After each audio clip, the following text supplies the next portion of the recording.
Breaking news as the San Francisco 49ers have finally made a trade to bring in a pass rusher. John Lynch, it is about time. Welcome into the San Francisco 49ers Report. My name is Chase Sr. As always, no matter where you are, how you're tuned in, thank you so much for making this video a part of your evening. And this is why you subscribe to the channel. Whenever there is breaking news, we're going to dissect it, we're going to break it down, and I'm going to dig deep and explain why the 49ers made a move like this. I was getting a workout in, and then I got a bunch of notifications, and I'm like, you know what? Upper body day, I got to wrap this up because we have to talk about this move for the Niners. And if you watched the show a little bit earlier today, I had talked about the breaking news several hours ago that Travis Gibson had been claimed off the Niners practice squad and poached by the Carolina Panthers. They signed him to their active roster. He was the Niners' number 2 edge rusher just a couple of days ago against Houston, and that left the Niners with 2 healthy defensive ends on the 53-man roster. They play a game on Sunday against the New York Giants. So the 49ers were put into a position where they needed to make a move. And I had tweeted out that if the Niners didn't make a move or moves for a pass rusher, because this is unfair to Robert Saleh, they were waving the white flag on the 2025 season. You are 5-3. You are in a wide-open NFC West, wide-open NFC. You're 3-0 already in this division.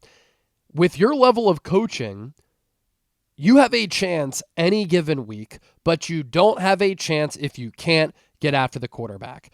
And so the trade deadline is coming up November 4th.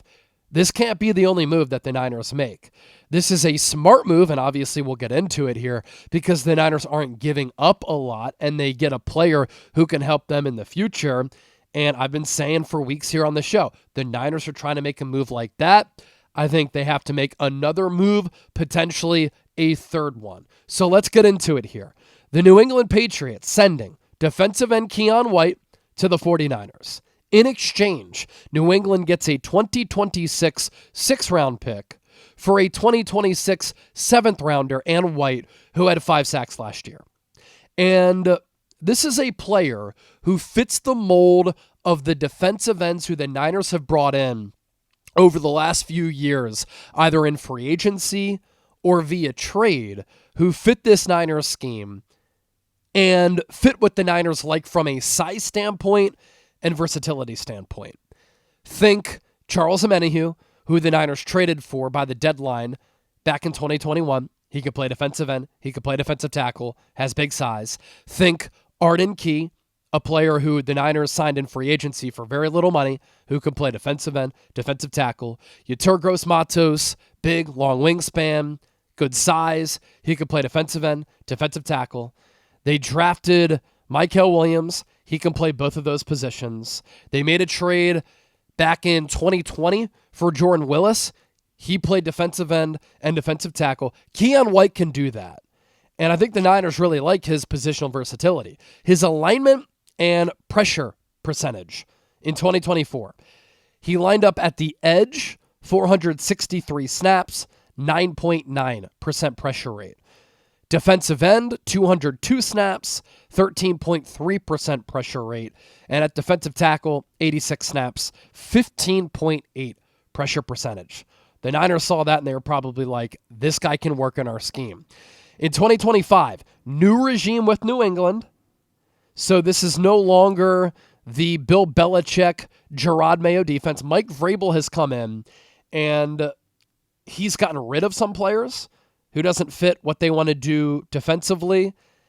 And he's given less playing time to players as well who don't fit his scheme, drafted by the previous regime. They traded Kyle Duggar earlier today to the Pittsburgh Steelers. They traded Keion White. Both of those players drafted and, in Duggar's case, given an extension to by the previous regimes. And so this year, White's numbers have gone down because his snaps have gone down. His alignment and pressure this year: edge, 103 snaps, 3.3% pressure rate. Defensive tackle, 7 snaps, 25% pressure rate. Defensive end, 2 snaps, 0% pressure rate. That data, according to Sumer Sports. But in 2024, Keion White did lead the Patriots with 5 sacks, 45 pressures, and a 76.7 pass rush grade. He has shown that he is very capable of getting after the quarterback. And in the pre-draft process, drafted in the second round out of Georgia Tech back in the 2023 draft, he tested well. And the Niners like players who test well as far as the relative athletic score. He earned a 9.94 relative athletic score on a scale of 0 to 10. And at that time, 6'4", 285, 30 reps of 225 on the bench, 4.79 40-yard dash, 34-inch vertical, 9-foot broad jump for that size. Charles Omenihu, on the other hand, 9.15 RAS score, and he measured in at 6'5", 280. Those numbers very close to White. White put up 15 more reps on the bench. The 40-yard dash for Omenihu, 4.92. And Omenihu was a great trade acquisition for the Niners. Got paid by the Kansas City Chiefs. He's turned out to be a pretty good player. More data here on White. One of 4 defensive linemen in the NFL to play at least 15 snaps, or 15% of snaps, at both edge and the interior spots. Now, under this new Mike Vrabel coaching staff, he's only played 8 interior snaps this year with New England. Healthy scratch for the Patriots last week, but he's got the type of size that the Niners really like, that the Niners really covet at that 285, 290-pound range. Think, again, the players that I mentioned, they just drafted Mykel Williams. And so John Lynch and the Niners kind of go after their type of guy.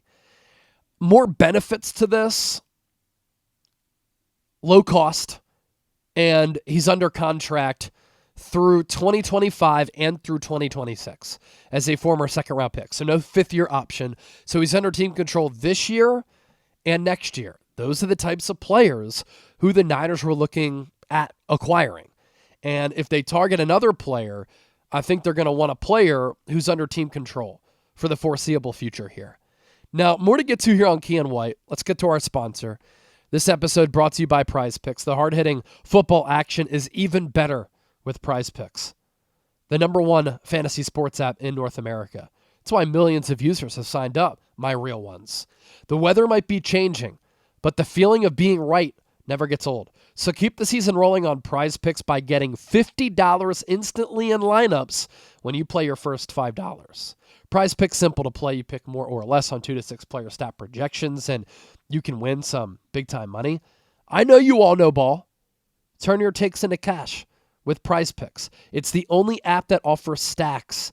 You can pick the same player up to 3 times in the same lineup. You want to pick more on Christian McCaffrey's receiving yards, rush yards, and touchdowns? You can do that. Follow other Prize Picks players directly on the app. Copy their lineups in one click. Whether it's a friend, a celebrity partner, or just somebody whose picks you like, hit the follow button and check out every lineup they create in the new feed tab on Prize Picks. Download the Prize Picks app today. Use the code CLNS to get $50 in lineups after you play your first $5 lineup. That's code CLNS to get $50 in lineups after you play your first $5 lineup. Prize Picks. It's going to be right. It's good that the Niners made this move. And Keion White last year, according to Pro Football Focus, graded out pretty well. Overall PFF grade 68.5. That was 44th among 121 edge rushers. A pass rushing grade 76.7, 19th among 121 pass rushers. A run defense grade of 55.3. That ranked 89th. He had 427 pass rush snaps. That was 21st at the position. So he's gone from that to barely playing. He had 830 total snaps, 11th, a durable player last year. Can you believe it? And then his pressures, 45, that ranked 34th. He had 9 quarterback hits, that was 24th. 30 hurries, that ranked 32nd. And PFF doesn't obviously count half sacks. As I've said, he had 6 sacks, that was 42nd. 26 stops, 28th. 2 forced fumbles, 8th. The Niners value that. And so those are pretty good numbers. I think he's going to have to play right away for San Francisco. I mean, it's not like this is the start of the year where he's been holding out or anything. He's got to be a plug-and-play guy. This is now the third defensive end who's going to be healthy and on the active roster available to play. And so he's in shape. He's going to have to play because it's a numbers game. I'm excited to see what he can do. Obviously, his snap count isn't going to be like crazy high, I would imagine. But look, in this scheme, especially on obvious pass rushing downs, wide nine, he could play defensive end, he could play defensive tackle. The Chris Koceric message, Robert Saleh message to him, get after the quarterback, play violent, and use your size to win. I imagine the Niners also getting a very motivated player too, because he was out of the equation with the New England team that I had said could go from worst to first this year in the AFC East, and they could be a playoff team. That's one of my bold predictions. So the Niners making a trade. Good job, John Lynch. Good job, Niners, making a move here. This is a move that needed to be made. And when you make a move like this, too, it gives some belief and confidence to the team that the guys upstairs, the coaching staff, believes in them as well. I have a great video coming out tomorrow morning that I was going to put out tonight. Why are the Niners always injured? Be on the lookout for that. Don't forget to hit that subscribe button, and I'll catch you soon.